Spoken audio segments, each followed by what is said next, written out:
Check it out. And we aren't interested in whether or not the accusations against Vice President Biden are accurate or not. We're responsible for making sure the FBI does its job, and that's what we want to know. And this is just one more example of them not being forthcoming to the public, because the public's business ought to be public, and there's no reason for an unclassified document to be held in secret.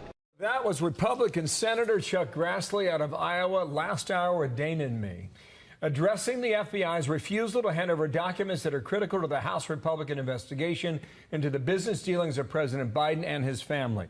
The agency yesterday making those documents available, they say, but with major conditions. David Spunt's got the conditions. Let's start there, live from the Justice Department. But before we go there, Jonathan Turley pops out of nowhere. Right on. Professor, how you doing? Good morning.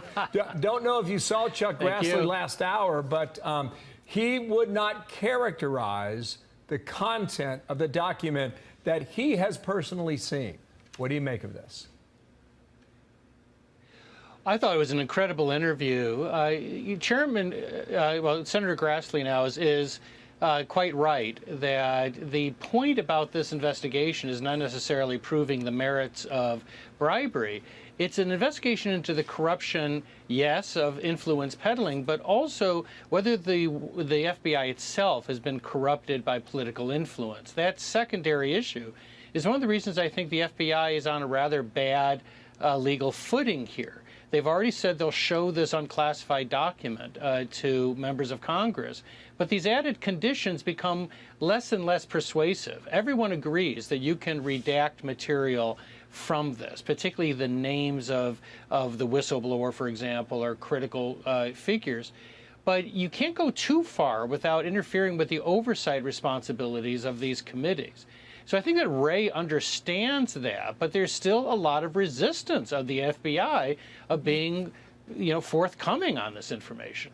Jamie Raskin, who is the ranking Democrat on the House side of things, next to Comer, he said that basically this is all politics, saying it is increasingly clear that the committee Republicans have always planned to hold Director Wray in contempt of Congress to distract from the obvious fact that they do not have evidence to support their unfounded accusations against President Biden. Now, that's their line. They are sticking to it.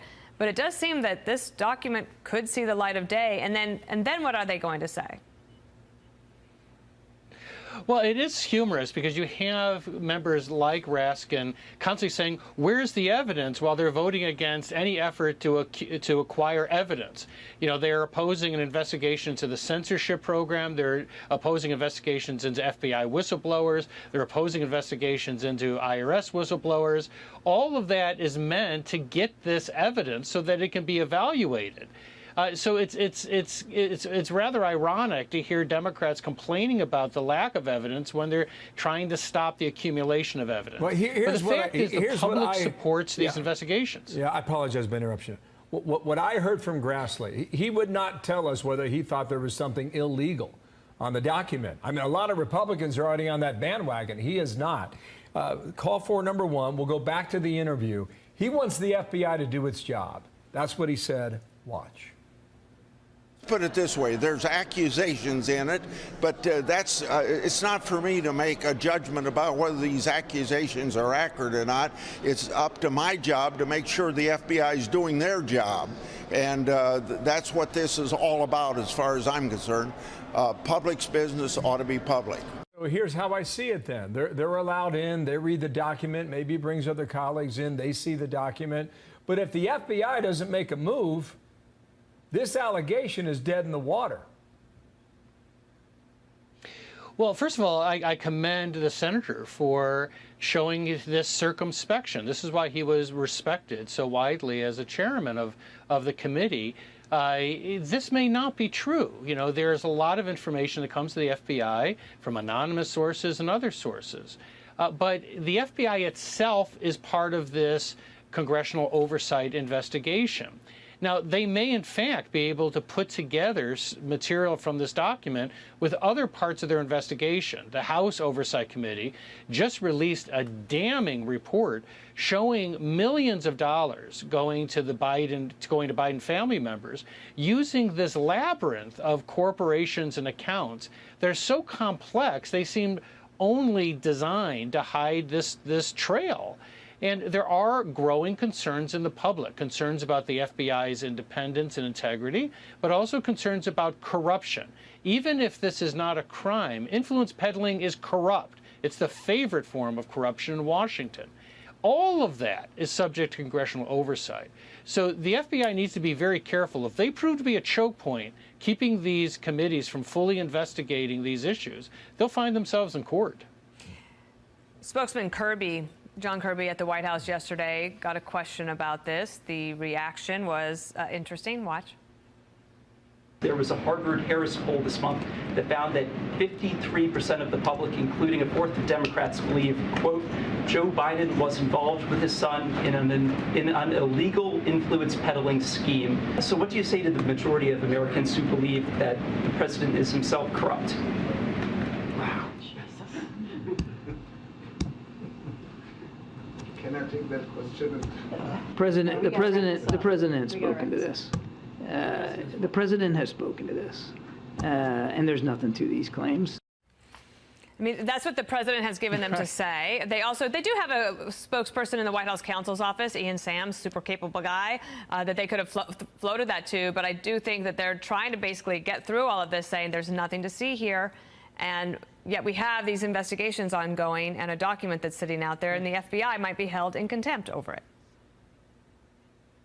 Right. The problem is, he's right. The president has spoken to this.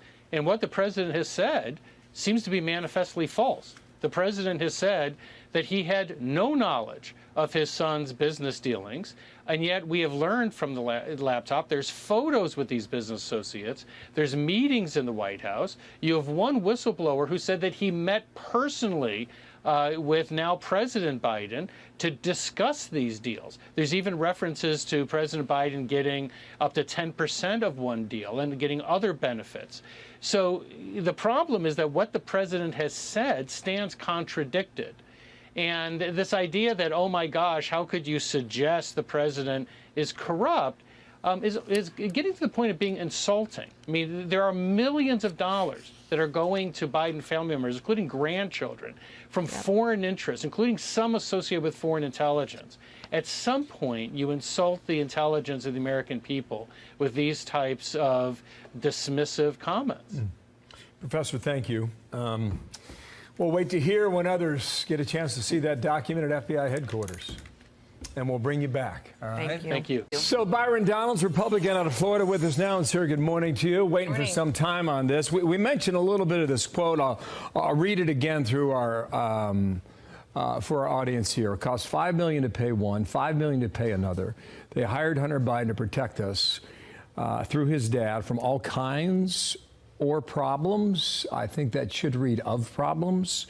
Slochevsky replied something to the effect of, don't worry, Hunter will take care of all those issues through his dad. Look, the FBI's got a real problem with this going public.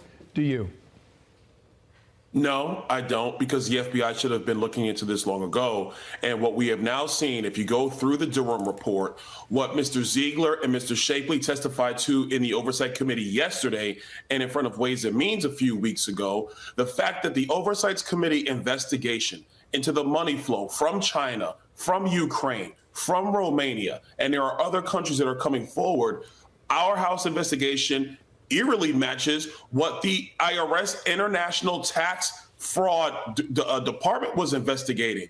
And all of this is matching up. And the last thing that is also matching up is that you have political holdovers and political appointees at the Department of Justice who were obstructing justice so that this matter was never brought to the light of day. Last thing, you also have our current Secretary of State who led this letter of 51 people in our intelligence community who said that the Hunter Biden laptop story was Russian disinformation, and we now know that is a lie.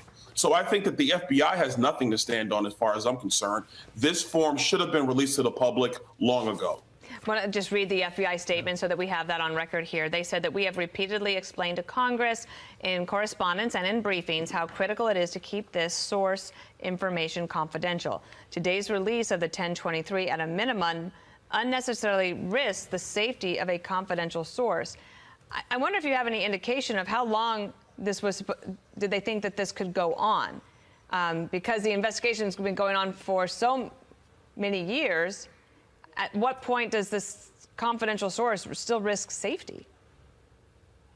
Well, look, we believe that the confidential human source, who the FBI themselves has said is highly credible, who the FBI themselves has said that they've been using for multiple years, that source might be doing other things, not just with the Bidens. So I'll leave it at that. I think that's why FBI has that view. Okay, just back in June, about a month and a half ago, roll this. The president was asked about it.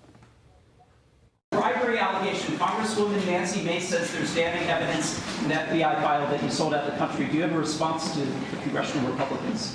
Where's the money? I'm joking. Mr. President, it's a bunch of malarkey. I know how you feel about that. I've heard you talk about it before. You're pushing for an impeachment of the DOJ. Would that just be a formality, knowing that it would not move anywhere in the Senate? No, I don't think it's a formality, because what this does is it opens up the actual truth of what's happened in this situation. We know, and I'm going to go back to the Durham report. This is why this was so important from John Durham and his team. We know that there are elements of DOJ that have protected Hunter Biden, Jim Biden, and the president of the United States, Joe Biden. They were protecting him when he left the vice presidency. They were protecting him his last year as vice president. They were protecting Hillary Clinton, by the way, when she was in the middle of her shenanigans. And this is the very essence of a two-tier justice system that we have going on in America right now.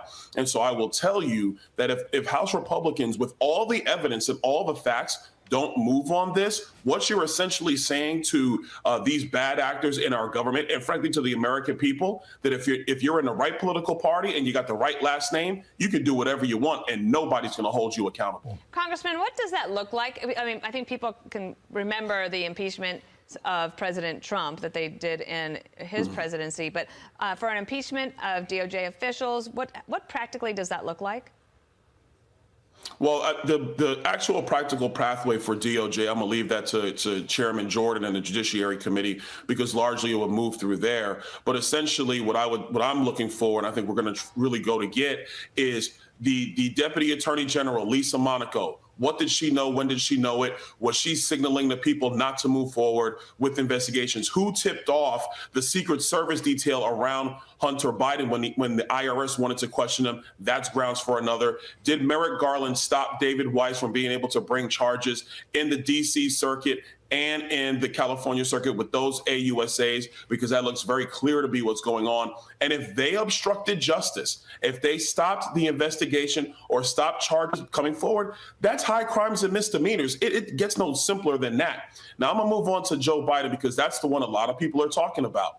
What did the White House counsel's office know about the treatment of Hunter Biden? When did they know it? And at that point, if the White House counsel knows, you know the president of the United States knows. Well, all good questions. Might be very difficult to get the answers, but we'll see whether or not in time that happens. Sir, thank you for your time. Byron Donalds, the Republican from Florida. Thank you. So here is the breaking news regarding the president's son, Hunter. Hunter Biden apparently has reached a tentative deal with federal prosecutors to plead guilty to 2 minor tax crimes and admit to the facts of a gun charge under terms that would likely keep him out of jail. That's according to the Washington Post and court papers that have been filed as of today, Tuesday, June 20th, 2023. Hunter Biden, age 53, might appear in court to enter a plea on that. Any proposed deal, I'm reading now, any proposed deal would have to be approved by a federal judge. It's not immediately clear as to whether or not Hunter Biden might appear in court to enter his guilty plea. That's what we're breaking right now. In a nutshell, that is the headline, Dana. And David Weiss is the U.S. attorney there in that district. Leo Wise is the one who signs this document here that I'm looking at. Looks official to me, basically saying that to Keith Kincaid, the clerk's office, that this is the decision that's been made, and pretty remarkable because you know, for so long, the White House has insisted that Hunter never did anything wrong. They would try to punt things over the Justice Department, but they would comment on things like that. We have reached out to the White House. We're waiting for a response on that. I'm sure we will. I'm hoping that we will get one. So we have known for some time, or at least it's been reported, that Biden's team, Hunter Biden's team, has said that he had paid the back taxes to the IRS. And our legal minds have told us that oftentimes in these cases, when you pay your back taxes, it's essentially admission of guilt. So if you were to go before the judge would be leaning on you because you essentially did your time in terms of paying the money, and you could avoid jail time because of that. Right. And that is also in accordance with what you were talking about, the minor gun charge. Remember, this has to deal with the fact that he applied for a gun permit but lied on the application. And there has to be some consequence for that, and perhaps this is a way for them to avoid jail time for the president's son, Hunter Biden. This is, I say it's unprecedented. I don't want to say it's the first in history for a criminal charge to be made against a president's son while he's in office. So we have some precedents that we are making right here. I would agree on that. Just further into the piece here now from the Washington Post, Biden will admit to illegally possessing that gun. After his purchase 5 years ago, 2018, as part of the admission, he will enter a diversion program that we were just referring to, which is a lesser sentence that typically applies to people who have a substance issue. And at the time that he put in his application, he had a substance abuse problem that he lied about on the application. He was able to get the gun. Prosecutors would then recommend 2 years of probation and diversion conditions. Now, if he meets the conditions of the program, the diversion program, the gun charge then is removed from his record. So it's essentially expunged after 24 months, and it does not appear as some sort of federal charge or felony charge. And just further to your point, this is one of the reasons that people do decide to make a plea deal, to try to get this behind them. Hunter Biden is 53 years old. He charged with illegally possessing a handgun in 2018 and failure to timely file and pay taxes in 2017 and 2018. We'll see if we can get John Levine here as well from the New York Post. He knows this story inside and out. But one of the questions has been the question of how much money Hunter Biden was getting. And we know that some of that money was some of the money that was coming in was wired to different family members.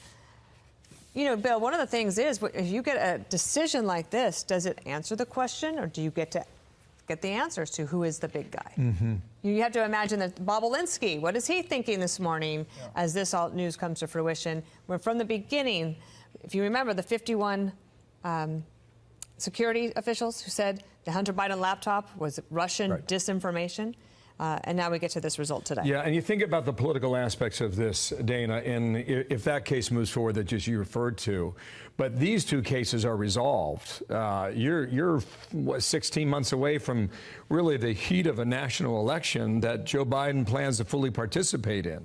And if you can take this issue off the table, does that help you politically during that campaign? One could argue yes, if it's resolved. He also recently, in the recent past, changed lawyers. Do you remember that? So he had a legal team, and then he changed lawyers. He went with Abby Lowell.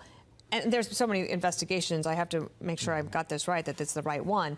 But the White House initially, at least the Biden camp, was reportedly unhappy with that new Hunter Biden legal team because they didn't like their approach.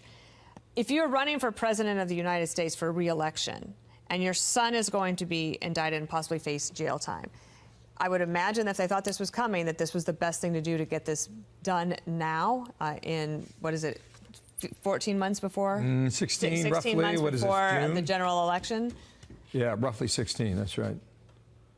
So the questions that have not been answered, however, is what was going on with the Ukrainian energy company and what was going on with the money from China. And there are Republicans who will argue that you're not going to get answers on that so long as Joe Biden is in the White House and Merrick Garland is the Attorney General. That may or may not be the case, but that's oftentimes they've come onto our program and argued that. Recall in December of 2020, okay, that's a couple weeks after the election's decided, FBI agents approached Hunter Biden to talk to him about his finances. So now we are 2.5 years on from that interview, and we don't have a conclusion on that. But at that time, December of 2020, that's when he publicly confirmed that he was under investigation. Also at the time, a spokesperson for the president said that he had never even considered being involved, that's a quote now, in business with his family, nor in any overseas business whatsoever. And this question has come up repeatedly on behalf of Jackie Heinrich and Peter Doocy, and the president has been rather consistent on his answers. I believe just recently he suggested that was a dumb question, and he's had various responses to that are sardonic, sarcastic along the way. Let's bring in House Speaker Kevin McCarthy. Sir, will you have a deal today? I don't know if we have a deal today. We worked well past midnight last night. We did make progress yesterday, but we still have a number of items that need to get through. And look, it's not the most important thing here is to get an agreement worthy of the American public. Remember why we're here. We have the most money at any time, if you even take it to GDP, coming in to the government. But we're spending more than we've ever spent in history since the Democrats took the majority, and we have the most debt that we ever have. Our debt is larger than our entire economy. So we've got to get this right. The Republicans passed the bill in April. I sat down with the president February 1st. He said he wouldn't talk to me for 97 days. And so we've got a short time frame that we're trying to get this done. But unfortunately, every Democrat in the House voted against raising the debt limit, but Republicans have a bill that raised the debt limit, put us in an economically stronger path to curb inflation. It's sitting over in the Senate. Well, just to nail this down, is today possible, or are you taking that off the table there with that question? You know, any day is possible. I mean, it's very difficult for the Democrats to agree not to spend more next year than they spent this year. They've increased spending so drastically. To try to change that course is very difficult. And think about what we're looking to spend less this year than we spent the year before, to put work requirements in that help people get jobs, to cap what government continues to grow at 1% in the future, to get some permitting reform so we can build things in America, cutting the red tape. These are really reasonable, responsible items that will make America stronger. Has the president agreed to the items that you just listed? Look, I've had numerous discussions with the presidents about this. We've gone round and round, and he knows where we are, and we know where our differences are, and we will continue to be at the table to try to solve this problem. Call for number 3 here shows that nearly 60% of Americans agree that Congress should increase the debt limit only if there are spending cuts. That's your position.